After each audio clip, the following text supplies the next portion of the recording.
12 ज्योतिर्लिंगांच्या दिव्य यात्रेतील अखेरचा आणि अत्यंत रहस्यमय अध्याय, जिथे भक्तीसमोर मृत्यूही हरला, जिथे एका आईच्या अश्रूंनी भगवान शिवांना पृथ्वीवर प्रकट होण्यासाठी भाग पाडलं आणि जिथे आजही गाभाऱ्यातील शिवलिंगातून अनोखी ऊर्जा जाणवते.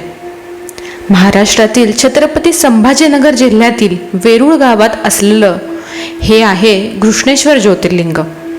काही जण याला घुष्मेश्वर म्हणतात, तर कोणी म्हणतात घृष्णेश्वर किंवा घुश्रुणेश्वर असं देखील म्हटलं जातं.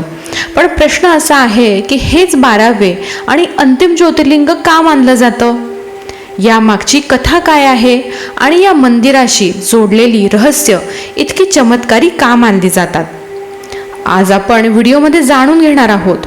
घृष्णेश्वर ज्योतिर्लिंगाचा इतिहास, पुराणातील अद्भुत कथा, मुघल काळातील संघर्ष आणि मंदिरातील रहस्य, वैज्ञानिक आश्चर्य आणि काही असे तथ्य जे फार कमी लोकांना माहीत आहेत. जर तुम्ही माझे 12 ज्योतिर्लिंग सिरीजमधील मागील व्हिडिओ बघितले नसतील तर त्याची लिंक मी डिस्क्रिप्शनमध्ये देत आहे. ते सर्व व्हिडिओ तुम्ही अवश्य बघा. चला तर मग व्हिडिओला सुरुवात करूया एका महत्त्वाच्या प्रश्नापासून. ज्योतिर्लिंग म्हणजे नक्की काय? शिवपुराणानुसार एकदा ब्रह्मा आणि विष्णू यांच्यात श्रेष्ठत्वाचा वाद सुरू झाला, तेव्हा अचानक आकाशातून एक अनंत अग्निस्तंभ प्रगट झाला. ना त्याचा आरंभ ना शेवट. तोच होता भगवान शिवांचा ज्योती स्वरूप अवतार. या दिव्य प्रकाश स्तंभाच्या स्मरणार्थ पृथ्वीवर 12 ठिकाणी शिव स्वतः प्रगट झाले. त्यांनाच 12 ज्योतिर्लिंग म्हटलं जातं. आणि या सर्व ज्योतिर्लिंगांमध्ये शेवटचं स्थान आहे घृष्णेश्वर ज्योतिर्लिंगाचं. पण प्रश्न असा आहे की हेच 12वे आणि अंतिम ज्योतिर्लिंग का मानलं जातं? याचं उत्तर मिळतं शिवपुराणातील प्रसिद्ध द्वादश ज्योतिर्लिंग स्तोत्रात.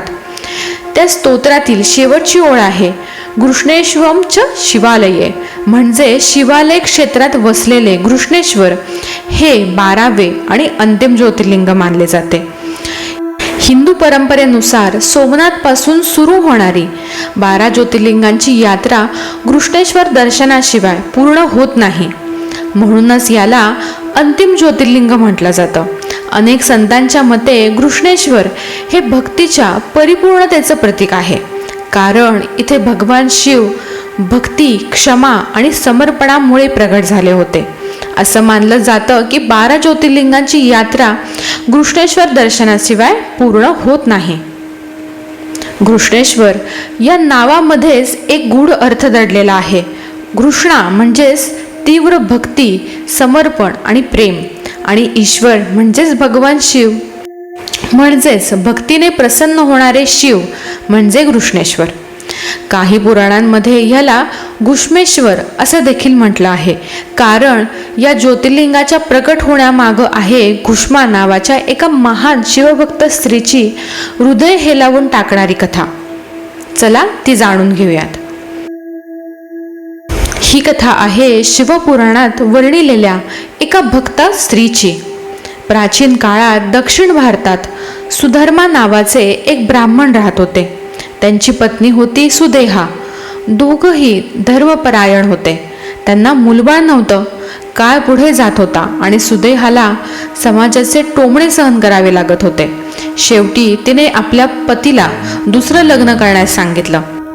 सुधर्मानी तिच्याच बहिणीशी विवाह केला. त्या स्त्रीचं नाव होतं घुष्मा. घुष्मा अत्यंत शिवभक्त होती. ती रोज 101 पार्थिव शिवलिंग तयार करून पूजा करायची आणि नंतर ती शिवलिंग जवळच्या तलावात विसर्जन करायची. काही काळानंतर भगवान शिवांच्या कृपेने घुष्माला पुत्ररत्न प्राप्त झालं. पण इथेच सुरू झाला एक भयंकर मत्सराचा जन्म. सुदेहा आपल्या बहिणीचा आनंद सहन करू शकत नव्हती. मत्सर इतका वाढला की एका रात्री तिने घुष्माच्या मुलाची हत्या केली. सकाळी सर्वत्र आक्रोश पसरला. घरात दुःखाचं वातावरण होतं. पण आश्चर्य म्हणजे घुष्मा शांत होती. ती नेहमीप्रमाणे शिवपूजेत मग्न होती. पूजा पूर्ण झाल्यावर तिने शिवलिंग तलावात विसर्जन केले आणि त्या क्षणी तिचा मृत मुलगा जिवंत अवस्थेत तिच्यासमोर उभा राहिला. साक्षात भगवान शिव प्रगट झाले. त्यांनी सुदेहाला शिक्षा देण्याची तयारी दाखवली. पण घुष्माने म्हटलं, प्रभो, जर तुम्ही माझ्यावर प्रसन्न असाल तर माझ्या बहिणीला क्षमा करा. भक्तीचा हा सर्वोच्च क्षण पाहून भगवान शिव अत्यंत प्रसन्न झाले आणि त्यांनी त्याच स्थळी कायम स्वरूपी वास्तव्य करण्याचा निर्णय घेतला. तेच पुढे घुष्मेश्वर किंवा घृष्णेश्वर ज्योतिर्लिंग म्हणून प्रसिद्ध झालं. आता आपण पौराणिक कथा जाणून घेतली. आता आपण मंदिराचा इतिहास देखील जाणून घेणार आहोत, कारण तो देखील तितकाच रोमहर्षक आहे. हे मंदिर एलोरा लेण्याजवळ वेरूळ येथे स्थित आहे. इतिहासकारांच्या मते या मंदिराची मूळ रचना राष्ट्रकूट राजवटीत झाली. पुढे अनेक आक्रमणकारांनी मंदिर उद्ध्वस्त करण्याचा प्रयत्न केला. विशेषतः मुघल काळात अनेक हिंदू मंदिराप्रमाणेच यालाही उद्ध्वस्त केलं गेलं. पण प्रत्येक वेळी भक्ती पुन्हा उभी राहिली. मालोजी राजे भोसले म्हणजेच छत्रपती शिवाजी महाराजांचे आजोबा यांनी मंदिराच्या पुनर्बांधणीसाठी मोठं योगदान दिलेलं आहे. नंतर 18व्या शतकात महान धर्मरक्षक महाराणी अहिल्याबाई होळकर यांनी मंदिराचा जीर्णोद्धार केला. जर तुम्हाला अहिल्याबाई होळकर यांचं कार्य जाणून घ्यायचं असेल, जर त्यांनी कोणते मंदिराचा जीर्णोद्धार केला ह्याविषयी माहिती जाणून घ्यायची असेल तर मला कमेंट्समध्ये सांगा. मी त्याविषयी एक सेपरेट व्हिडिओ नक्की तयार करेन. विशेष म्हणजे काशी विश्वनाथ, सोमनाथ आणि अनेक प्राचीन मंदिरांचं पुनरुज्जीवन करण्याचं महान कार्यही अहिल्याबाईंनाच दिलं गेलेलं आहे. आज आपण पाहत असलेलं घृष्णेश्वर मंदिर हे त्यांच्या दूरदृष्टीचं प्रतीकच म्हणता येईल. घृष्णेश्वर मंदिराची वास्तुकला अत्यंत अद्भुत आहे. लाल दगडांनी बांधलेलं हे मंदिर हेमाडपंथी आणि दक्षिण भारतीय शैलीचा सुंदर संगम मानलं जातं. मंदिरावर कोरलेल्या मूर्तींमध्ये देवदेवता, दशावतार, अप्सरा आणि पौराणिक प्रसंग दिसून येतात. गाभाऱ्यातील शिवलिंग पूर्वाभिमुख आहे आणि इथे पुरुष भक्तांना थेट शिवलिंगाला स्पर्श करून अभिषेक करण्याची परवानगी आहे. ही परंपरा फार कमी ज्योतिर्लिंगांमध्ये पाहायला मिळते. आता जाणून घेऊयात काही रहस्य. असं मानलं जातं की मंदिर परिसरात एक अदृश्य दिव्य ऊर्जा आहे. अनेक भक्त सांगतात की गाभाऱ्यात प्रवेश करताच मन शांत होतं. काहींना अंगावर शहारे येतात. मंदिराजवळील तलावाला शिवालय तीर्थ असं म्हटलं जातं. याच तलावाशी घुष्मा भक्तीची कथा जोडलेली आहे. स्थानिक लोकांच्या मते या तलावाचं पाणी कधी पूर्णपणे आटत नाही. दुष्काळातही इथे थोडासा ओलावा हा नेहमी असतोच. काही इतिहासकारांच्या मते मंदिराखाली प्राचीन गुप्त मार्ग असू शकतात, जे एलोरा लेण्यांशी जोडलेले असावेत. तथापि याचा ठोस पुरावा आजही मिळालेला नाहीये आणि हेच या स्थानाचं गूढ अधिक वाढवतं. घृष्णेश्वर मंदिरापासून अगदी जवळ आहे ही लेणी युनेस्को जागतिक वारसा स्थळ म्हणून ओळखली जाते. विशेष म्हणजे येथील कैलास मंदिर एका अखंड पर्वताला वरून खाली कोरून तयार करण्यात आलेलं आहे. आजच्या आधुनिक तंत्रज्ञानालाही आव्हान देणारं हे शिल्पकौशल्य आहे. अनेक संशोधकांच्या मते घृष्णेश्वर आणि कैलास मंदिर यांच्यात आध्यात्मिक संबंध आहे, कारण दोन्ही ठिकाणी शिवतत्वाची अत्यंत शक्तिशाली अनुभूती मिळते. काही लोक तर असंही म्हणतात की प्राचीन काळी येथे साधना करणारे योगी विशेष ऊर्जा अनुभवत असत, म्हणूनच हा परिसर शिवशक्तीचं केंद्र मानला जातो.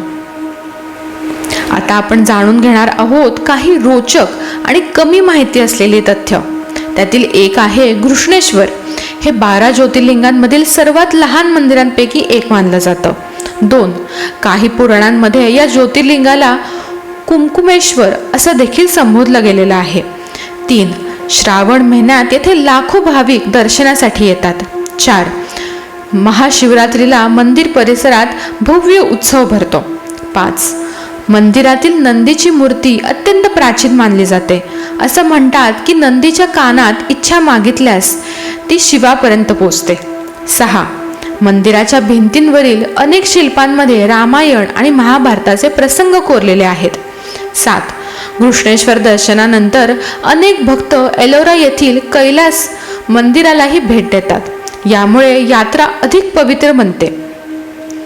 घृष्णेश्वर ज्योतिर्लिंग आपल्याला एक महान संदेश देतं, खरी भक्ती म्हणजे फक्त पूजा नाही, तर क्षमा, संयम आणि समर्पण. घुष्मा भक्तीने स्वतःच्या मुलाचा मृत्यू पाहूनही श्रद्धा सोडली नाही. तिने सुडाऐवजी क्षमा निवडली आणि म्हणूनच भगवान शिव स्वतः तिच्यासमोर प्रगट झाले. ही कथा आपल्याला शिकवते की मनापासून केलेली भक्ती कधीच व्यर्थ जात नाही. तर मित्रांनो, ही होती 12व्या आणि अंतिम कृष्णेश्वर ज्योतिर्लिंगाची अद्भुत कथा. तुम्ही या मंदिराला भेट दिली आहे का? तुमचा अनुभव आम्हाला कमेंट्समध्ये नक्की सांगा. आणि अशाच सनातन धर्म, पुराण, इतिहास आणि रहस्यमय मंदिरांच्या कथा पाहण्यासाठी चॅनलला सबस्क्राईब करायला विसरू नका. हर हर महादेव. नमस्कार.